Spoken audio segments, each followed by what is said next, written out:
Type number 8। हाँ जी बेटा, टाइप नंबर 8 पे आ जाओ। हाँ जी बेटा, टाइप नंबर 8 बेटा क्या है? कॉन्स्टेंट्स ऑफ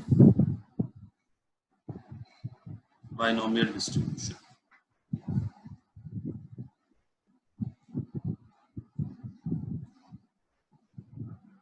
हाँ जी बेटा, कॉन्स्टेंट्स ऑफ बाइनोमियल डिस्ट्रीब्यूशन।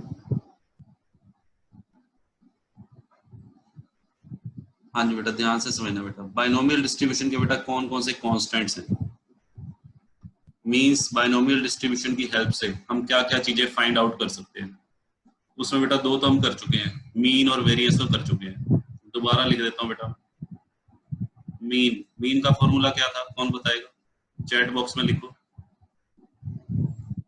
हाँ जी बेटा, मीन का फॉर्मूला।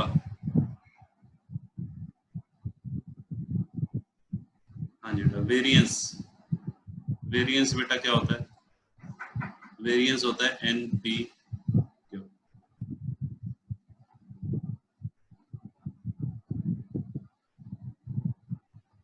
हाँ जी बेटा, तीसरी चीज हमने आज जो करनी है वो है कर्टिसिस। हाँ जी बेटा, कर्टिसिस। हाँ जी बेटा, ध्यान से सुनना। कर्टिसिस जो है, वैसे ये स्टैटिस्टिक्स का एक बेटा टॉपिक है, पूरा फुल फ्लेज टॉपिक है कर्टिसिस के ऊपर। वो आपके सिलेबस में नहीं है कर्टिसिस, बट इस चैप्टर के अंदर बेटा उसका थोड़ा सा एक फॉर्मूला है, वो मैं बताऊंगा, वो यूज कर लेना। हालांकि एग्जाम में इसके ऊपर क्वेश्चन आने के प्रोबेबिलिटी बहुत कम है, बट फिर भी बेटा एक छोटा सा फॉर्मूला है, वो याद रखना है। मैं थोड़ा सा आपको ओवरव्यू दे देता हूँ कर्टिसिस के बारे में। हाँ जी बेटा, कर्टिसिस के अंदर बेटा हम किस चीज को स्टडी करते हैं? कर्टिसिस के अंदर बेटा हम स्टडी करते हैं, स्टडी द पीक्डनेस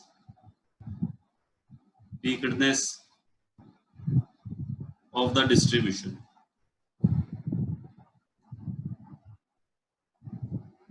हाँ जी बेटा, पीक्डनेस होता है बेटा शार्पनेस। पीक्डनेस को शार्पनेस भी कह सकते हो आप। हाँ जी बेटा, इधर देखो।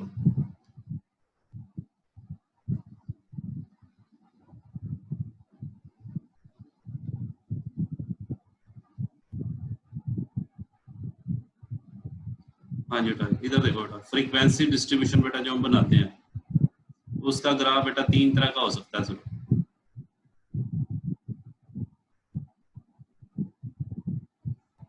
एक बेटा ये होता है,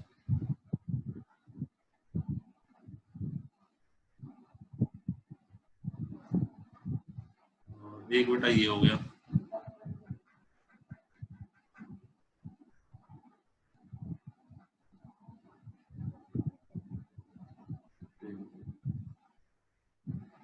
हाँ जी बेटा, ये तीन तरह का है बेटा। जो सबसे पहले नंबर पे मैंने बनाया है, अगर ग्राफ बेटा इस तरह का बन रहा है, इसको हम बोलते हैं प्लेटिकर्टिक। इसको बेटा बोलते हैं मेसो। और ये बेटा शार्पली पीक्ड है, इसकी शार्पनेस सबसे ज्यादा है, थर्ड वाले की। इसको बोलते हैं लेप्टोकर्टिक।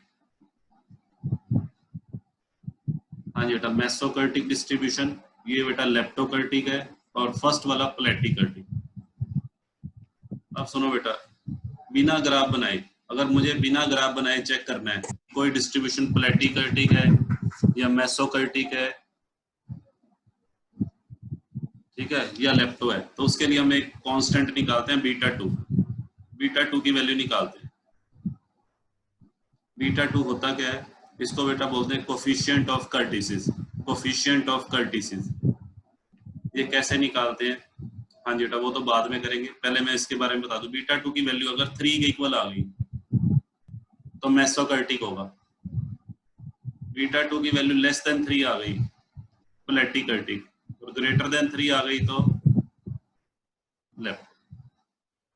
ठीक है बेटा, अब सुनो जी, अब ये बीटा टू निकालना कैसे है? मैं बीटा टू का जो फॉर्मूला बता रहा हूँ, that is applicable only for binomial distribution. सिर्फ बाइनोमियल डिस्ट्रीब्यूशन के लिए बात करूंगा। बीटा टू का बाइनोमियल डिस्ट्रीब्यूशन में क्या फॉर्मूला होता है?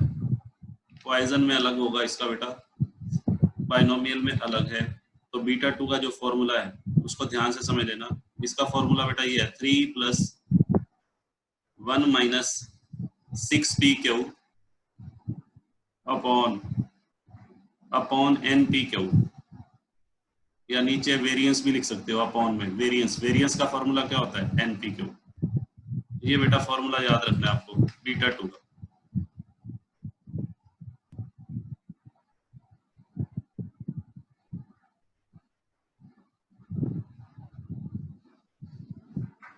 हाँ जी बेटा, आपकी बुक के अंदर बेटा देखते हैं कोई सम है इससे रिलेटेड। हाँ जी बेटा, क्वेश्चन जो मैंने बेटा छोड़े थे उनमें देख लेते हैं। 3-4 क्वेश्चन मैंने छोड़े थे, उसमें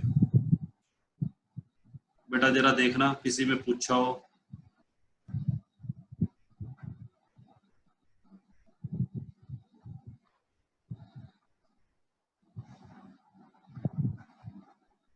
हाँ जी बेटा, क्वेश्चन नंबर इस पे आ जाओ बेटा। 62 सम में बेटा पूछा हुआ है। हाँ जी बेटा, 62 सम निकाल लो। वो तो पॉइजन डिस्ट्रीब्यूशन का है सर। हाँ जी, पॉइजन डिस्ट्रीब्यूशन का है सॉरी सर। नहीं, फिर ये आज आपने भेजे हैं जो पीछे वाले सम, पिछले वाले नहीं भेजे आज।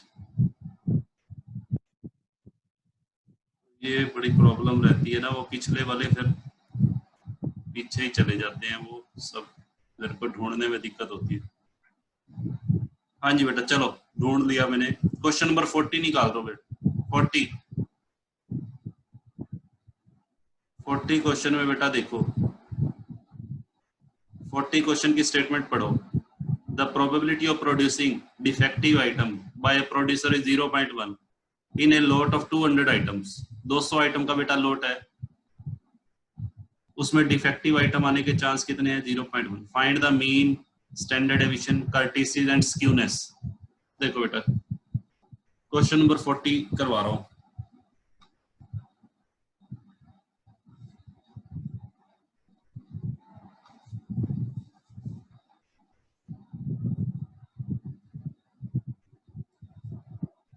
हाँ जी बेटा, देखो 40 सम में क्या कह रहा है।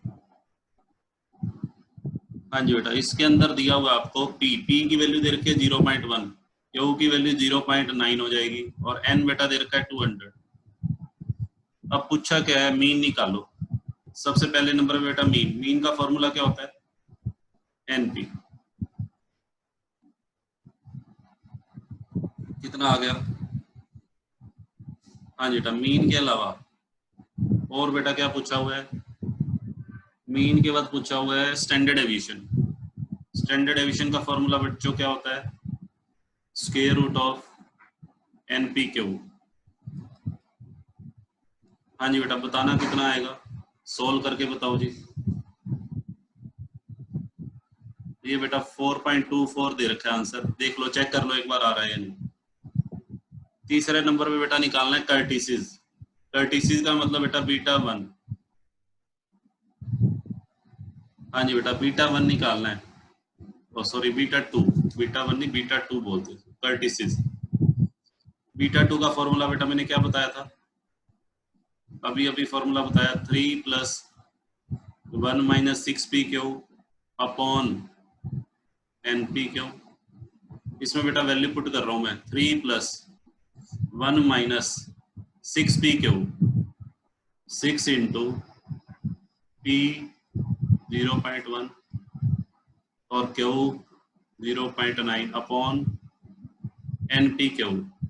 नीचे बेटा 200 इंटू 0.1 इंटू 0. लो बेटा, इस पूरे को सोल्व करके बताओ कितना आ रहा है। इस पूरे को सोल्व करके बताओ, मैं वेट कर रहा हूँ। कैलकुलेटर आपके पास है बेटा, सोल्व करो।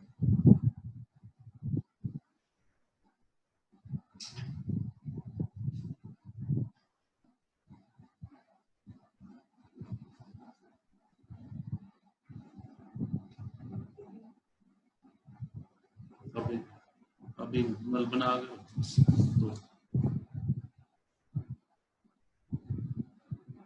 हाँ जी बताओ कितनी वैल्यू आ रही है?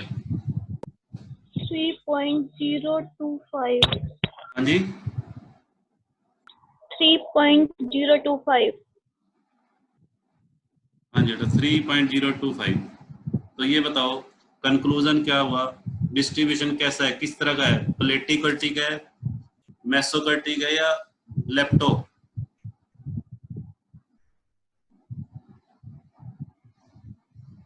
हाँ ग्रेटर देन 3 आ जाए तो लेप्टो। अब कई स्टूडेंट कहते हैं सर यहाँ 3 प्लस है तो हमेशा ग्रेटर देन 3 आएगा, नहीं ऐसा जरूरी नहीं है, इसकी वैल्यू नेगेटिव भी आ सकती है। हाँ जी बेटा, इसकी वैल्यू नेगेटिव अगर आ जाए तो 3 से कम भी जा सकती है वैल्यू। चलो जी, ये बेटा हो गया बीटा, लेप्टोकर्टिक हो गया। हाँ जी बेटा, अब आ जाओ बेटा, एक चीज और पूछी हुई है, कोफिशिएंट ऑफ स्क्यूनेस पूछा हुआ है। कोफिशिएंट ऑफ स्क्यूनेस बेटा कैसे निकालते हैं, उसका फॉर्मूला भी बेटा देख लो। हाँ जी बेटा, कोफिशिएंट ऑफ स्क्यूनेस।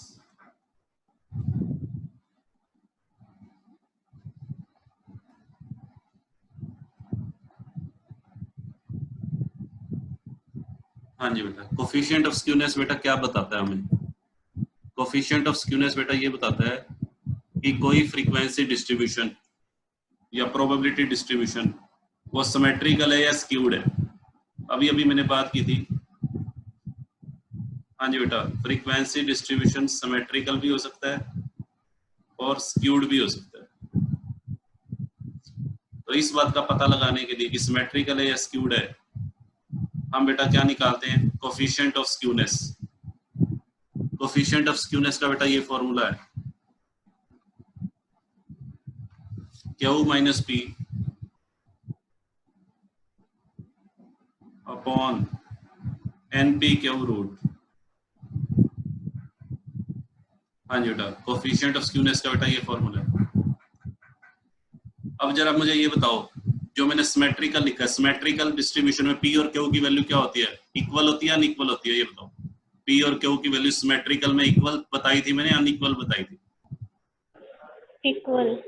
इक्वल बताई थी। इक्वल बताई थी तो उन दोनों का डिफरेंस क्या आ जाएगा, क्यू और पी का डिफरेंस क्या आ जाएगा? 0। हाँ जी बेटा, डिफरेंस 0 आ जाएगा। इसका मतलब ये हो गया, अगर सिमेट्रिकल डिस्ट्रीब्यूशन होगा तो कोफिशिएंट ऑफ स्क्यूनेस की वैल्यू बेटा क्या आएगी, 0। कोफिशिएंट ऑफ स्क्यूनेस की वैल्यू 0 कब आएगी, जब सिमेट्रिकल होगा। और स्क्यूड, स्क्यूड बेटा अदरवाइज अगर 0 नहीं आ रही, कोफिशिएंट ऑफ स्क्यूनेस की वैल्यू अगर 0 नहीं आ रही है तो वो स्क्यूड होगा। ठीक है, इसी क्वेश्चन पे देखते हैं 40, क्वेश्चन नंबर 40 पे आ जाओ। 40 क्वेश्चन में कोफिशिएंट ऑफ स्क्यूनेस बेटा देखो क्या फॉर्मूला बताया अभी मैंने, q minus p upon n p q का रूट। इसमें वैल्यूज पुट कर दो, क्यू की वैल्यू कितनी है, पी की वैल्यू, और एन पी क्यू।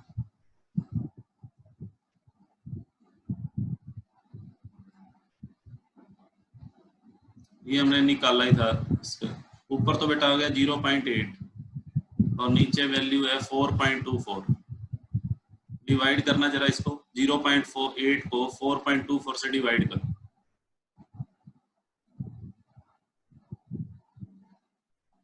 हाँ जी बेटा, कितना आ रहा है? 0.047। हाँ जी बेटा, क्या आ रहा है? 0.188। हाँ यही आंसर है बेटा, 0.188 लिख लो या 19, 2 डेसिमल प्लेस तक निकालेंगे तो इसको। अब आपने ये नीचे कंक्लूजन देना है, 0.19 आया तो कंक्लूजन बेटा क्या लिखोगे, कंक्लूजन में बताओ क्या लिखोगे, सिमेट्रिकल लिखोगे, स्क्यूड लिखोगे? हाँ जी बेटा, 0.19 वैल्यू नीचे क्या लिखूं, स्क्यूड लिखूं या सिमेट्रिकल? स्क्यूड। सिमेट्रिकल तो तब 0 वैल्यू आती, नॉट इक्वल टू 0 है तो। अच्छा ये भी पूछ सकता है, स्क्यूड में भी बताओ पॉजिटिवली स्क्यूड है या नेगेटिवली? तो ऊपर बेटा जो वैल्यू, जो अगर हमारी पॉजिटिव वैल्यू आई है, ये पॉजिटिव वैल्यू आई है, पॉजिटिवली स्क्यूड है। पॉजिटिवली स्क्यूड कब होता है? हाँ जी बेटा, जब p की वैल्यू लेस देन q हो। इस क्वेश्चन में देखो p की वैल्यू लेस देन q है, p की वैल्यू तो 0.1 है और q की वैल्यू 0.9 है। तो ये बताओ मुझे p लेस देन q है या p ग्रेटर देन q है? P less than Q. Less than q में मैंने क्या बताया था? Positively skewed. ठीक है, अगर ये उल्टा होता, p की वैल्यू बेटा अगर 0.9 दे देता और q की वैल्यू 0.1 दे देता, तो आंसर नेगेटिव आएगा, उस केस में नेगेटिवली स्क्यूड हो जाए। बताओ बच्चों, क्लियर है यहाँ तक? Yes.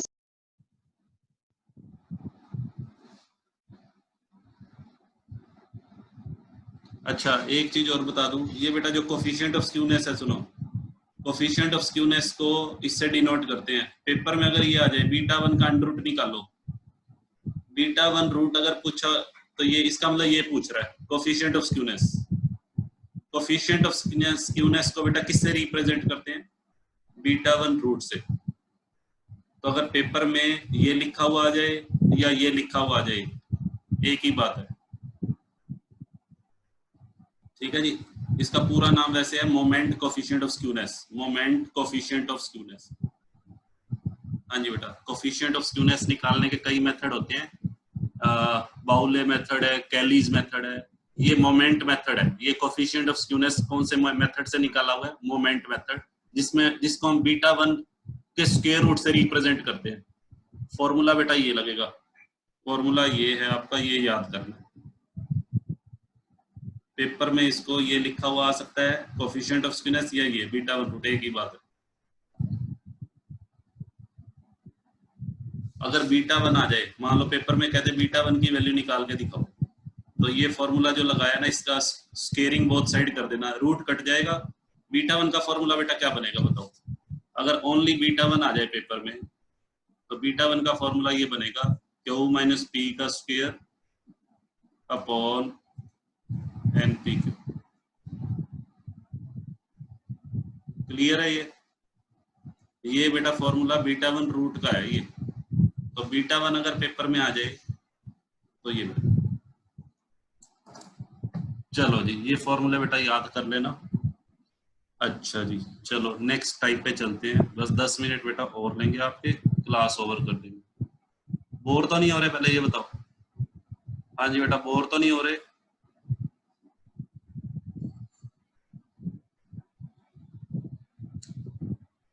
दस मिनट क्लास और ले लें या खत्म करें बताओ?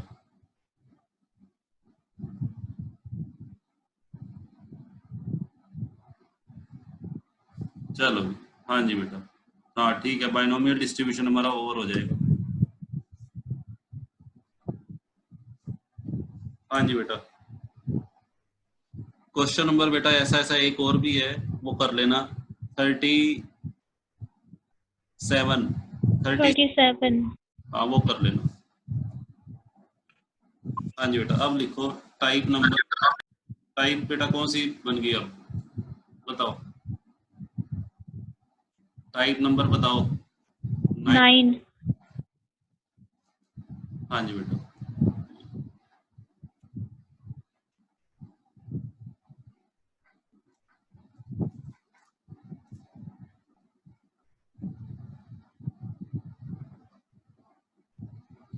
Finding the value of P and Q। अब बेटा P और Q की दोनों की वैल्यू निकालनी होगी, मिसिंग होगी, और आपको प्रोबेबिलिटी ऑफ R सक्सेस दिया होगा।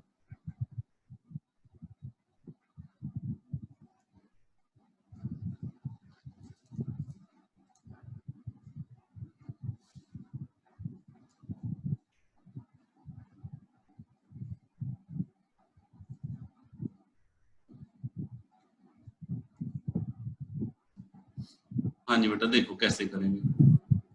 क्वेश्चन नंबर बेटा 42 निकाल लो सभी बच्चे। 42 सम हमारा बचा हुआ है।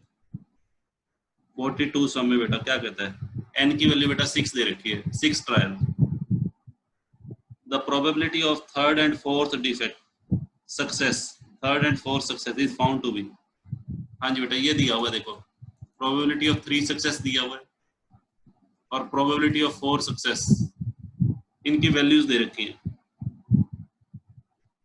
0.2457 और दूसरे की वैल्यू बेटा क्या दे रखी है 0.0819 और पूछा क्या है find the value of P, P और क्यू की वैल्यू निकालो।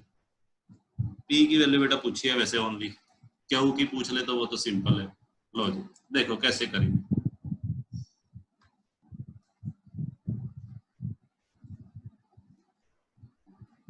हाँ जी बेटा देखो सबसे पहले प्रोबेबिलिटी ऑफ 3 सक्सेस, इसका बेटा फॉर्मूला लगाओ। क्या फॉर्मूला होता है NCR 6C3 q raise to power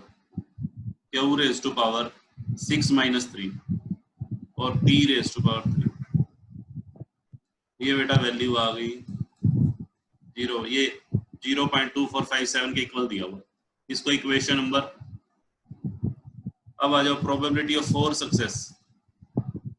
हाँ जी बेटा 4 सक्सेस का बेटा फॉर्मूला लगाओ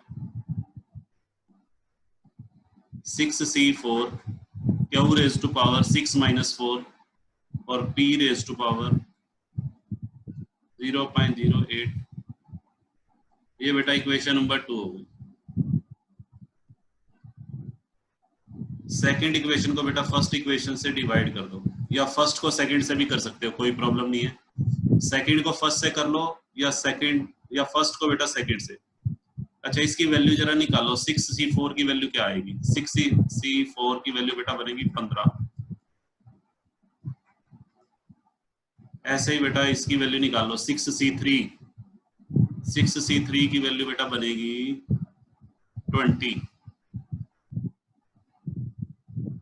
और इक्वल टू बेटा 0.0819 अपॉन, डिवाइड कर दो बेटा। सेकंड इक्वेशन को फर्स्ट से डिवाइड कर दो या फर्स्ट को सेकंड से कर दो, जरूरी नहीं है सेकंड को बेटा ऊपर रखना है, फर्स्ट को नीचे। आप फर्स्ट को ऊपर रखो, सेकंड को नीचे रखो।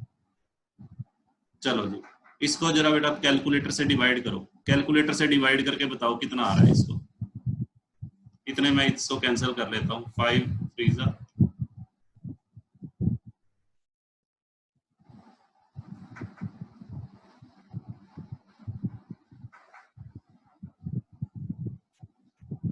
हाँ जी बेटा बताओ डिवाइड करके कितना आ रहा है? 9 आ रहा है। 0.0819 को 0.2457 से डिवाइड करके कितना आया? 1/3। 0.33। ये बेटा कैंसिल हो जाएगा, 1/3 आ जाएगा। ठीक है 1/3 आएगा, कैंसिल कर लेना। ठीक अब बेटा क्रॉस मल्टीप्लाई कर दो। अच्छा ये भी देखो ये कैंसिल हो जाएगा, ये क्यू स्क्वायर है, ये क्यू क्यूब है तो क्यू रह जाएगा, ये पी क्यूब है और ये पी रेज़ टू पावर 4 है तो बेटा क्या रह जाएगा?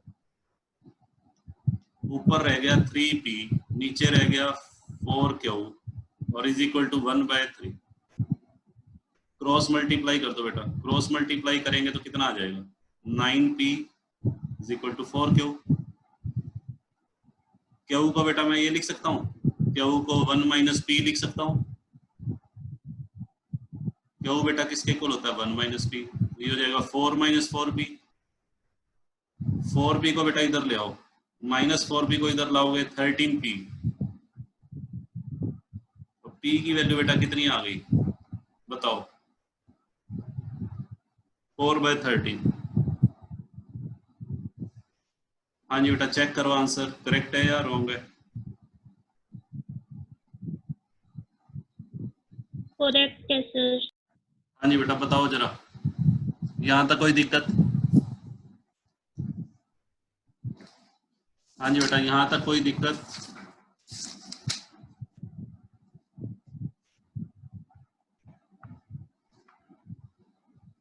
चलो जी हाँ जी बेटा एक लास्ट टाइप और दे रहा हूँ, उसके बाद बेटा ये ओवर हो जाएगा। अच्छा एक सम मैं आपको दे रहा हूँ घर से करने के लिए अलग से, ये बेटा होमवर्क है आपके लिए, सोल्व कर लेना। हाँ जी बेटा एक सम है, आपको ये निकालना है, मीन निकालना है और स्टैंडर्ड डेविएशन निकालना है। और आपको बेटा ये दे रखा है 9 times probability of 4 success is equal to probability of 2 success। ये बेटा गिवन है 9 टाइम्स 9 गुना किसका 9 गुना प्रोबेबिलिटी ऑफ 4 सक्सेस का is equal to probability of 2 success. ये गिवन है, बस ये क्वेश्चन है बेटा। और नंबर ऑफ ट्रायल कितने हैं वो देख लो, नंबर ऑफ ट्रायल है 6।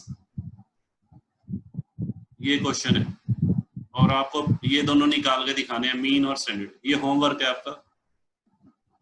हाँ जी, आंसर मैं लिख देता हूँ। मीन का आंसर इसमें आएगा 1.5, मीन का आंसर 1.5 है और स्टैंडर्ड एविएशन का आंसर बेटा 1.061। ये घर से करना आपने, कर लोगे?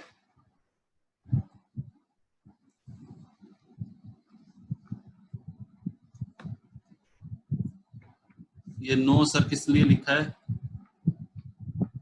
हाँ जी बेटा, नो सर कोई डाउट तो नहीं।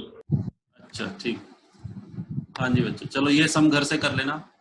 अभी मैं आपको बस लास्ट टाइप करवा रहा हूँ आज की, और उसके साथ हमारा ये बाइनोमियल डिस्ट्रीब्यूशन ओवर हो जाए। टाइप नंबर बेटा कौन सी हो गई? 10।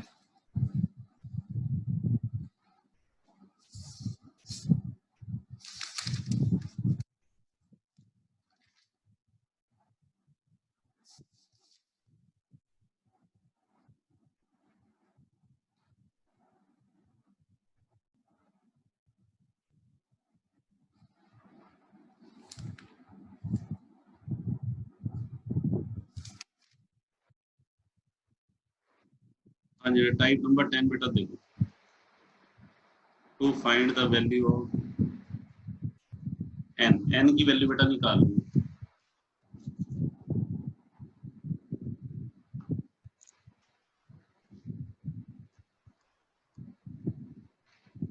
हाँ जी बेटा मैं सम दे रहा हूँ अपनी तरफ से।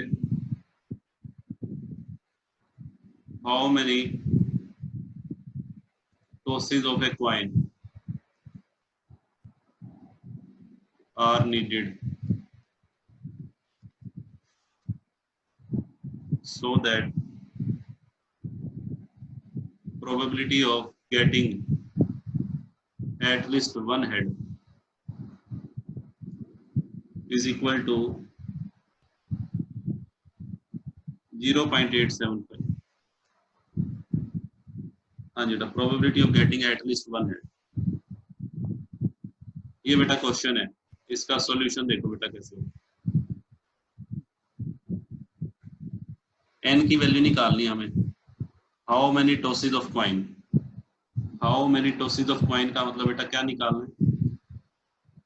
n, n बेटा निकालना है। और गिवन क्या है? गिवन है बेटा probability of at least one head. r की वैल्यू बेटा क्या दे रखी है? एट लीस्ट वन का मतलब बेटा क्या बनेगा? एट लीस्ट वन का मतलब 1 और 2 और 3 और 4। r की वैल्यू बेटा कहाँ तक होती है? n तक, और हमें n मालूम ही नहीं है। n तो निकालना है। हाँ जी बेटा n निकालना है, तो ऐसे निकलेंगे। अच्छा इसको मैं ऐसे लिख सकता हूँ नेगेटिव प्रोबेबिलिटी से।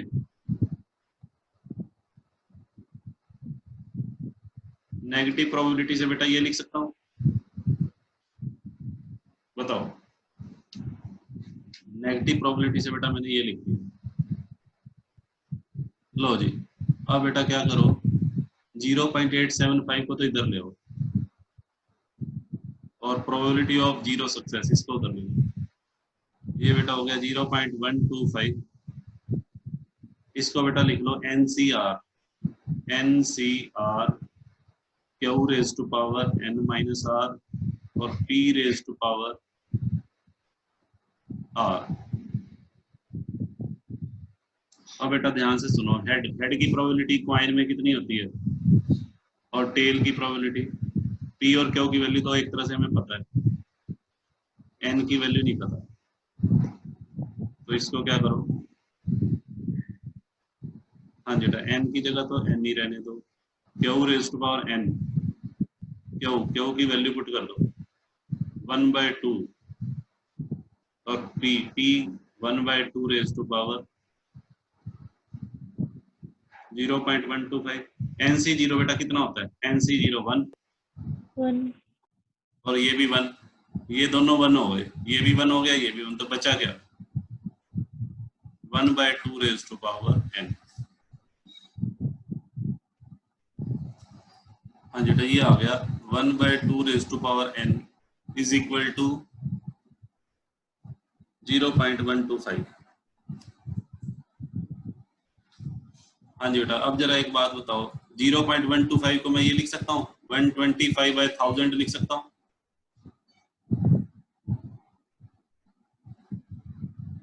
हाँ जी बेटा, लिख सकता हूँ, बताओ। और 125,000 को बेटा मैं 1/8 लिख सकता हूँ? कैंसल हो रहा है, ये 8 से कैंसल हो रहा है, 125 से 1000, 125 मल्टीप्लाइड बाय 8,000 होता है। अच्छा, 1/8 को बेटा मैं ये लिख सकता हूँ, 1/8 को 1/2 रेज टू पावर 3। तो n की वैल्यू बताओ बेटा क्या होगी? 3। ये बेटा आंसर आ गया।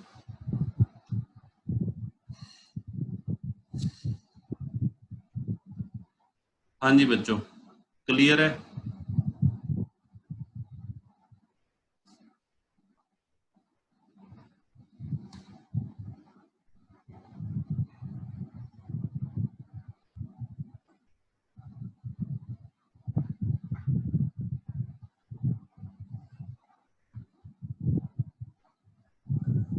चलो, वेरी गुड।